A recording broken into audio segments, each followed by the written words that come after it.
आइए जानते हैं झारखंड की हर छोटी बड़ी खबरों को सिर्फ 5 मिनट में।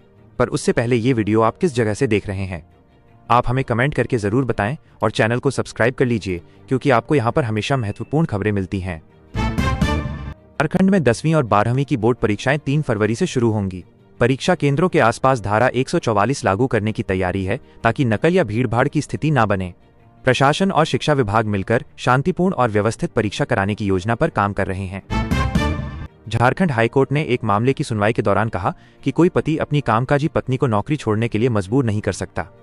अदालत ने स्पष्ट रूप से माना कि महिला को अपने करियर का फैसला करने का पूरा अधिकार है और वैवाहिक रिश्ते आपसी सम्मान और समझ पर टिके होने चाहिए। राज्य की सभी पंचायतों को हाई स्पीड इंटरनेट से जोड़ने की मुहिम अब जमीन पर साफ दिखने लगी है। कई गांवों में आज कनेक्टिविटी चालू होते ही ऑनलाइन प्रमाण पत्र, पेंशन आवेदन और जमीन रिकॉर्ड देखने जैसी सेवाएं शुरू हुई। ग्रामीणों ने कहा कि अब छोटे काम के लिए ब्लॉक ऑफिस के चक्कर कम लगेंगे। नेत्रहाट में इको टूरिज्म को बढ़ावा देने के लिए नए कॉटेज निर्माण की शुरुआत आज औपचारिक रूप से कर दी गई। स्थानीय युवाओं को मजदूरी और सप्लाई से जुड़े छोटे काम मिलने लगे हैं। पर्यटन विभाग का मानना है कि आने वाले मौसम में यहां पर्यटकों की संख्या बढ़ेगी और आसपास के गांवों की आमदनी भी सुधरेगी। डिजिटल पंचायत पहल के तहत कई गांवों में आज कॉमन सर्विस सेंटरों को तेज इंटरनेट से जोड़ा गया। ग्रामीण अब जन्म प्रमाण पत्र, जाति प्रमाण पत्र और अन्य दस्तावेज ऑनलाइन आवेदन के जरिए बनवा सकेंगे। पंचायत प्रतिनिधियों को भी रिकॉर्ड अपडेट करने में आसानी होगी और कामकाज ज्यादा पारदर्शी बन सकेगा। पर्यटन विभाग ने नेत्रहाट और आसपास के इलाकों में स्थानीय गाइडों को प्रशिक्षित करने की तैयारी शुरू कर दी है। आज हुई बैठक में तय हुआ कि युवाओं को इतिहास, प्रकृति और सुरक्षा से जुड़ी जानकारी दी जाएगी।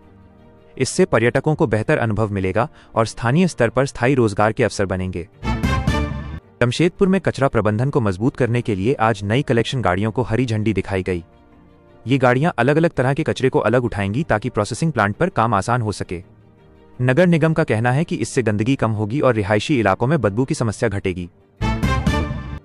राज्य निर्वाचन आयोग ने स्पष्ट किया है कि इस बार निकाय चुनाव बैलेट पेपर से कराए जाएंगे। इस फैसले पर अलग अलग दलों की अलग अलग प्रतिक्रिया सामने आई है। आयोग का कहना है कि स्थानीय परिस्थितियों और व्यवस्थाओं को देखते हुए यह तरीका ज्यादा उपयुक्त समझा गया है और तैयारियां उसी अनुसार चल रही हैं। बोकारो में प्रस्तावित कौशल विकास केंद्र के लिए जमीन आवंटन के बाद आज अधिकारियों ने स्थल निरीक्षण किया। यहां युवाओं को मशीनरी, इलेक्ट्रिकल और अन्य तकनीकी ट्रेड में प्रशिक्षण देने की योजना है। लक्ष्य यह है कि स्थानीय उद्योगों को प्रशिक्षित कामगार मिलें और युवाओं को रोजगार के लिए बाहर कम जाना पड़े। बेतला नेशनल पार्क में बाघों की गणना के लिए नए ट्रैप कैमरे लगाने का काम आज शुरू हुआ।